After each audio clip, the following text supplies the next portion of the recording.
Hi, Jacqueline. Thank you so much for coming in today. Hey. I understand that there's something that you wanted to talk about. Yeah, so I've been kind of debating on whether or not to come, and it's been something that I've had on my mind for weeks now, but I think I finally got the push to do it. My mother passed away about a year and a half ago, and it was in a point in my life where I was in a transition between jobs, and I've never really been one to handle emotions super well. I usually go right away into suppressing it and just kind of pushing it to the back of my mind, not dealing with it right away as kind of like a coping mechanism. So I'm finding myself now, a year and a half later, hitting the emotions and the wall that initially came on after my mother's death that I haven't dealt with. Okay. And it's really hard for me because I feel like a lot of people have moved on by now. It's hard for me to pick up the phone and call my brother or sister because I don't want to hold them back any more than I have to. If it's something that they feel like they've worked past and isn't really a struggle in their life right now, I don't want to call them and trigger that.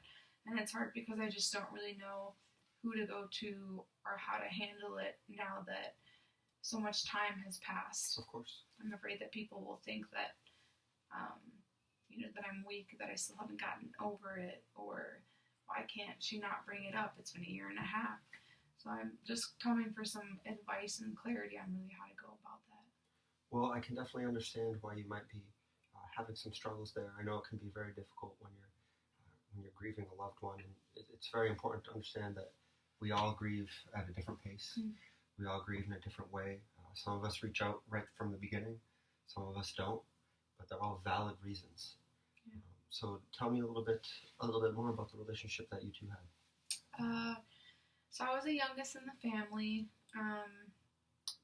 My mom did work a lot. We struggled financially, but I think we always knew, my siblings and I always knew that she was doing it because she genuinely wanted us to have the best life. My father wasn't in the picture, so my mom played both roles and did a really great job of it. We were all super close to her, not that we would have a ton of time to just kind of go out and have a girls' day together, but I knew that she was always there for me, and that when and if I ever needed her, I could count on her. Yeah. Through my adult years, it's been a little bit different because I began to get my own level of independence, and I was very proud of that. And I wanted to kind of go out and succeed so that I could help my mother live a better life. I wanted to give back to her, and I didn't really get that opportunity. Sure. But I really have only great things to say about her. Of course, there were times that I hated her in high school, or that I was frustrated. But I loved my mom a lot, and I tend to feel things, ironically, deeper than I think my siblings have. Sure. But while I feel super deep emotions of loss, and I feel like I connected on a deeper level with my mom than maybe my siblings did, I've never entertained that thought or given myself room to grieve that.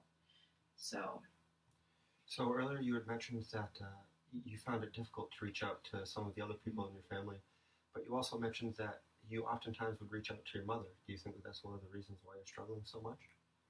Yeah. Now that I think about it, that could definitely be a factor in that. I wasn't particularly close with either of my siblings because as I was the youngest, there was quite an age gap between me and the other two of them. And so I found myself either talking to my mom about something or suppressing it. I wasn't super close with anyone, growing up socially. I had a hard time making those bonds. So now that you've mentioned it, yeah, that's definitely it. I think I haven't had a lot of practice in making myself vulnerable with other people. Okay. And I don't really feel connected to a lot of people that I would feel comfortable even initiating initiating that. Sure. So. Well, this is definitely a wonderful space to be able to have that vulnerability, and it's important to be able to have somebody that you can engage in those types of conversations with. So you had also mentioned that you've been hitting a wall a little bit emotionally. How has that been affecting your daily life? I definitely find myself more irritable, and I have guilt attached to that as well because I tend to react negatively more to things that happen or that people in my life make happen, and it's not really on a basic level. It's not their fault. It's just that's a release for me to react emotionally. So it's tied to a lot of different things. Sure. And it's hard because I don't like to be honest with people, and then if I have the opportunity to show my emotion, I feel embarrassed to say, oh, I'm not crying right now, or getting mad because you opened the door and I stubbed my toe.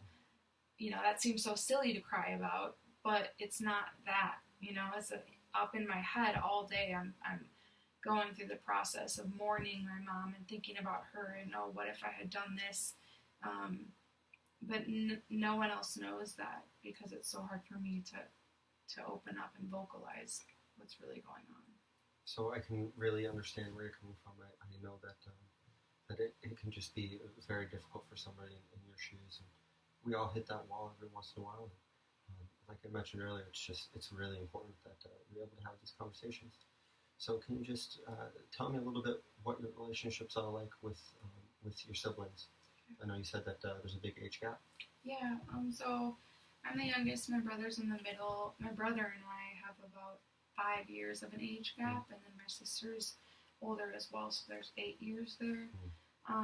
And it is particularly difficult for me because they have grown and they have families of their own, husbands and wives and children, and I feel like I am more ill-equipped to handle all of this because while I haven't really worked on my emotions and developing deep connections with my community or people around me, I don't have kind of like hardwired options either.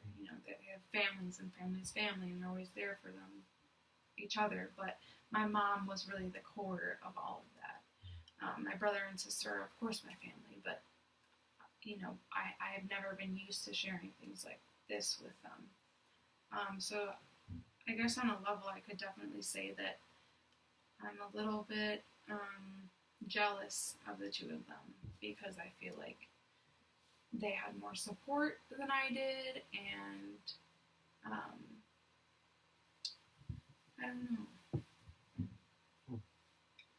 I think that just having those age gaps is going to make it very different paths that you and your siblings would take in how you're grieving.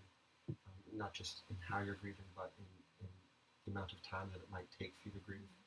Certainly it sounds like with the lives that they're living, they have a lot of other things going on, and I can understand why you may feel a little bit set back because you might not have that family or what have you that it sounds like they might have. So how are they handling it today, a year and a half since the mother's passing?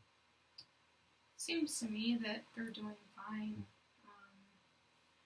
Initially, at the funeral and memorial and weeks after that, there was, of course, a lot of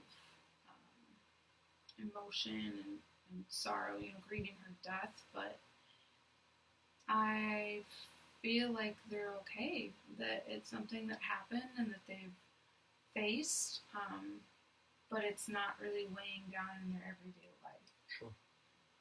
I kind of live that 9-to-5 studio. I live in my own apartment in the city. I go to work and I come back, and at the end of the day, I only have myself to deal with and talk with, and so it tends to go in a spiraling circle where I have so much inside of me, but I don't have anyone or anything to release it with. Of course. Yeah. Well, that's interesting. So can you give me an idea of what you think you might be missing on a day-to-day basis that might be able to help you facilitate an easier pathway of going through this state of grief? I mean, the thing that comes to my mind right away, and it seems so simple, like every person should have it, is like a relationship. I'm not talking even about, like an intimate relationship, like just someone that I can confide in, and maybe even, spend time with to get my mind off of things, to enjoy time with. I want to have someone that there's something that I can rely on, maybe like a week-to-week basis, that on Wednesday night I'm doing this with so-and-so, or I don't really think I have a lot of hobbies, so I don't really know where to start with that. But right off the bat, if I, in my own perfect little world, could snap something into existence to help myself, I think I would desire a best friend. Interesting. Well, I think that maybe you could change your approach, especially during your spare time. I think maybe it would be integral for you to find something that you could maybe do during that free time. That way you can be out there, be engaging in conversation with other people, and really there's no wrong place to start. What would you think about possibly finding something, some hobby or an activity that you could do during your free time? I'm so overwhelmed with that thought that I don't even know where to look for things, I wouldn't know the first place to check, for things like that. I mean, like I said, I live in a studio, and most of the people around me have families, Sure. And so it's not like I can walk across and talk to my neighbor about what they're doing tonight, Of course. I think I could use help in that area, like just who to even turn to find information like Absolutely. Well, and are you relatively nearby your siblings? that. Within 30 minutes to an hour, yeah. Do you think that if you reached out to them during some of your spare time, you might be able to spend time with them and maybe gain some insight into their ability to be engaged during their time of grief? Yeah, that's, something I could entertain the thought of. I haven't seen them in quite a while, and I do struggle, socially with that anxiety, but I have to keep reminding myself that they're family, and that we have so much time and memory together, that I don't think would just waste away after not seeing them. I mean, we both, whether or not it was at the same time in the same way, grieved my mother's death, and I love my nieces and nephews, so that could be something that kind of is a little pick-me-up to get them by. Well, now I'm wondering if that misconnection that you had with your mother that you no longer have since her passing, if the ability to create or build stronger relationships with your extended family, if that might actually help you in this grieving process, especially now that it's been a year and a half. Mm-hmm. Yeah, it's hard because while I do, like I said, want that connection and someone to confide in and spend time with and make memories with, I also feel like I have to be very careful to not let my guard down, because, like I said, my mom was my rock. She was my best friend, and so losing that made me more aware of what I have on the line, Sure. to risk. Sure. And so